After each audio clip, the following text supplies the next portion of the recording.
Okay, gentlemen, we're going to go over, as you can kind of read on your screen here, it's right on the front page, it's fire protection, operation, and maintenance. This will be the classroom, and then we'll go out into the hangar itself in the riser room and we'll cover that stuff. My name's Irv. I'm with Western States Fire. I'm the inspector for Western States. And this is Brian. He's the fire alarm tech for Fire Systems West.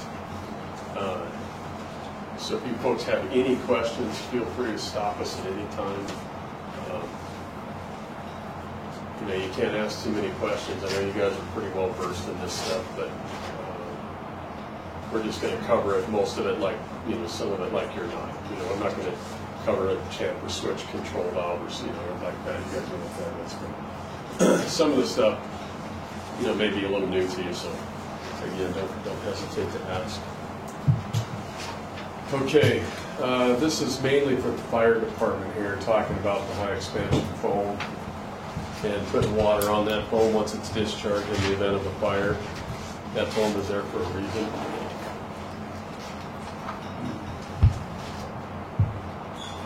And you can follow along if you want. You can see there's the index, that's the beginning.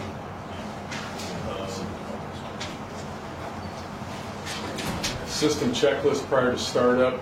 This is mainly kind of... Hurry up. What's that?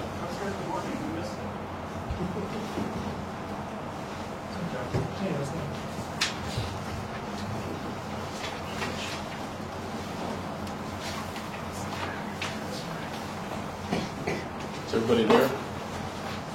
This is pretty basic stuff. Fire alarm panels are clear, all the valves are open, drains are closed, caps, plugs, stuff is in. Yeah, I got 2 more books for you guys.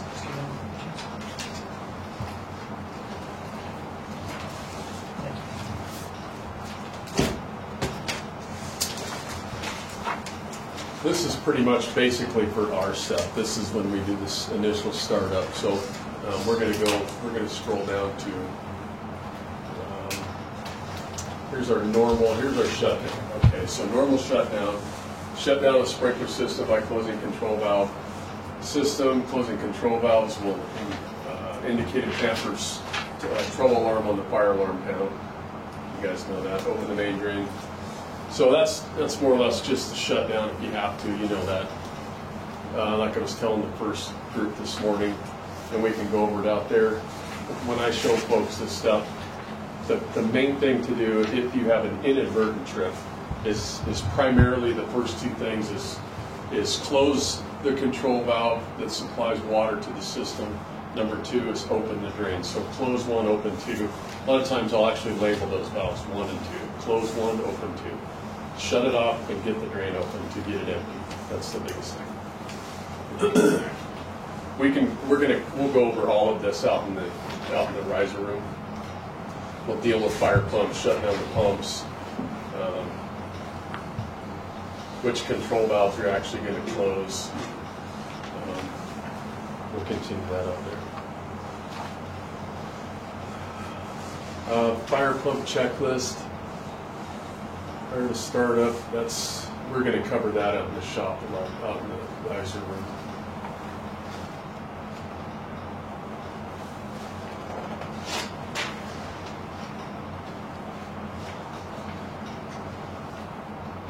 That's the O&M. Okay, emergency. These are emergency procedures. Fire protection system goes into alarm. You're going to call the fire department. Determine if the alarm was created by an actual fire or damage to the fire system. The fire created an alarm. Direct the fire department to the area of the fire. Damage to the fire protection system. Close control valve and shut down the fire pump. Notify the fire department. They should be on their way anyway, obviously. Fix damaged fire protection system. Place system back in service as soon as possible.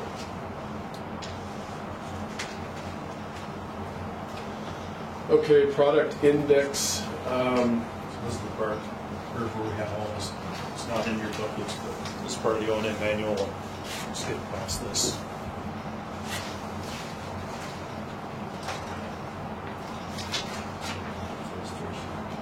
Actually, that wasn't our book. It's in our book. The index? Yep. But not the product data after that. No product data after that, though. Oh. This is what Tim was saying earlier to me. He didn't want to print out 400 pages. You know. That's what we got the old manuals for. Right. Yeah. I was going to our library. So you guys can check them out and take them home over the weekend and read them. We'll be sure to do that over Christmas break. Just before you go to bed. Great way to go to sleep.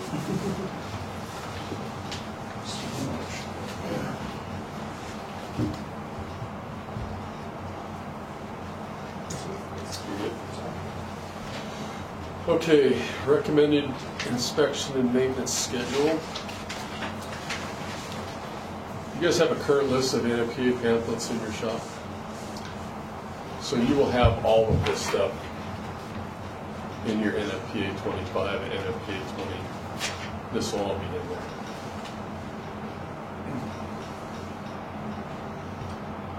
Might have a guy that knows about taking care of the backflows too, I think, right? No, Not a clue.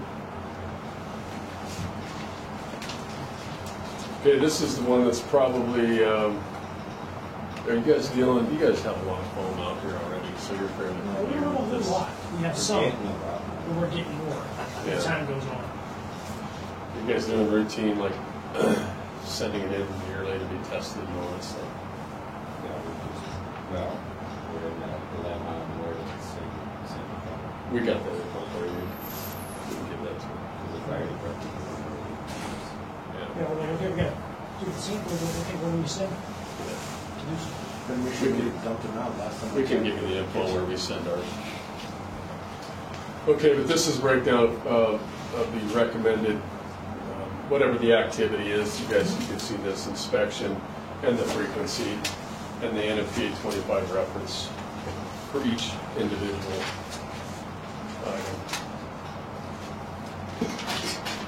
And then again, this is redundant. This is coming out of the NFPA 25 for your inspection procedures and frequencies. So you tell us the frequency to do it and then what you do. What you're actually doing. I thought we had RPs on this when we were double checks. You have reduced pressures in the age shop over here. There's two of them.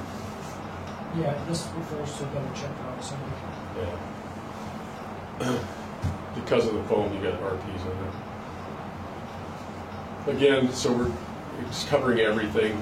Building, is it heated to expose to freezing conditions? The doors, hangar doors, all the piping that's exposed, fire department connections, it's covering fire department connections. Reaction and deluge valves. Do you guys want me to cover that? Want me to read through that? What's that? Each one of these? Verify Well, that. we can read it. It's more out there showing us. That's where you're going to figure it out more. I mean, we can read this just as much as you can read it to Right. us. Unless you guys feel different. Recommend inspection procedures for foam water systems.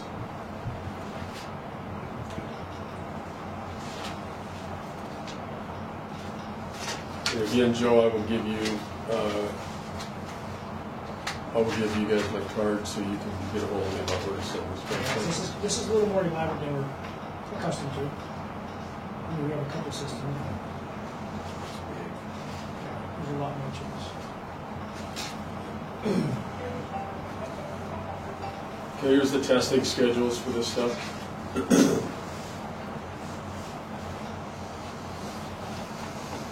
Now, I find most places don't adhere to this. We have some facilities that are doing like quarterly testing on a lot of this stuff, but I don't know what your schedule is if you're adhering exactly to the NFPA 25. But most of this stuff now we're down to, especially on a system like this, I would do it quarterly. Everything quarterly. You guys you can be more stringent, but you should be less stringent than this.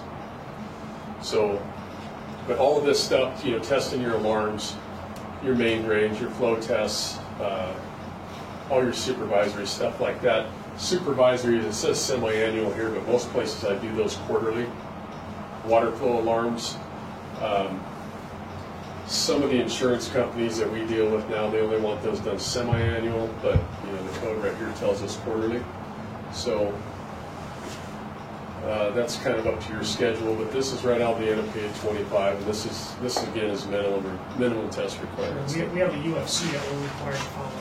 Which the UFC usually refers right back to the NFPA 3-600, 25. So, 601 national. yeah. IFC is what we're, so it's all going to refer, basically tells you go right back to the 25. Or the 20, either one, 72.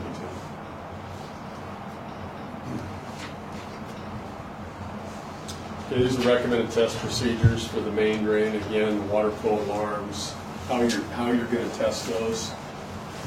Control valves, checking each tamper it operates full range smoothly. Backflow preventers, Joe, are you just doing like an annual on foam systems? RVs also? Yep, just testing manual. Okay. Have they been tested? They have been tested. Yeah. We get the reports. We'll see how that goes. They'll probably be coming part of the project closeout, because we got added to our PM schedule. That's good. And then, again, here's a good one, the fast response sprinklers. Sprinklers that have been in service or quick response have been in service for 20 years. They shall be replaced or representative samples submitted to like a UL laboratory for testing. We do that fairly regular.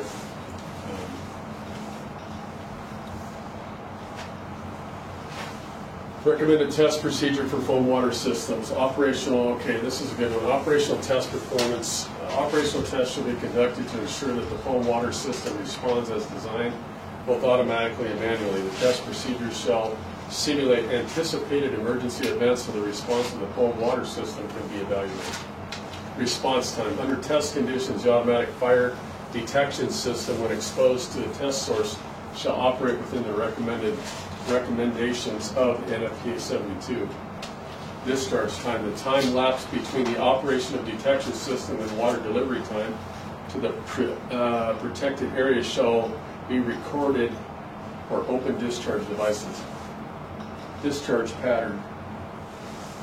Discharge patterns shall form all of the open spray devices. Shall patterns from all of the discharge devices shall be observed to ensure that patterns are not impeded by flood discharge devices and to ensure that the discharge devices are correctly positioned and the obstruction is not prevented. Does not prevent the discharge pattern from covering surfaces to be protected. If obstruction occurs, the piping discharge shall be cleaned and the system retested. I don't know if you guys are actually going to get into retesting foam generators. I'm guessing not. That's a lot of money, so.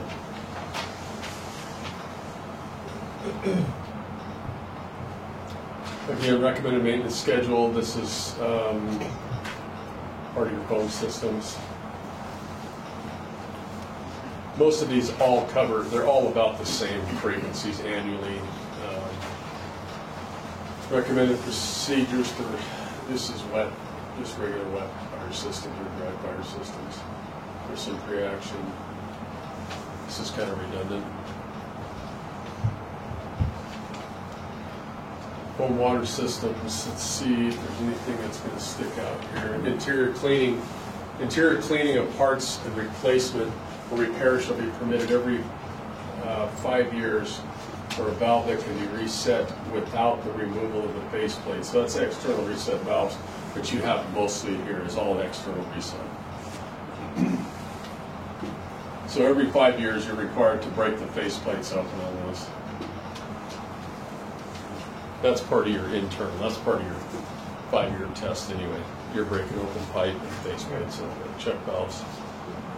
Backflush and fire department connections. Again, this is just another, this is right out of the NFPA. This is the schedule for inspection testing.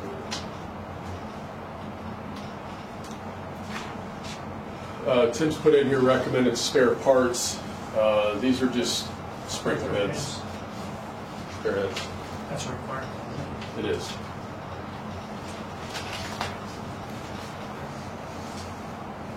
Again, that's in there that if there's issues, there's the company's phone number is on there.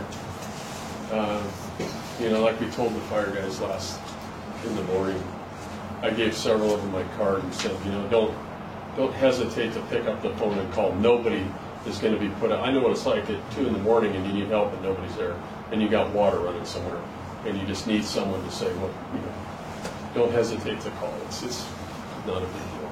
Everybody's going to help you. Military units.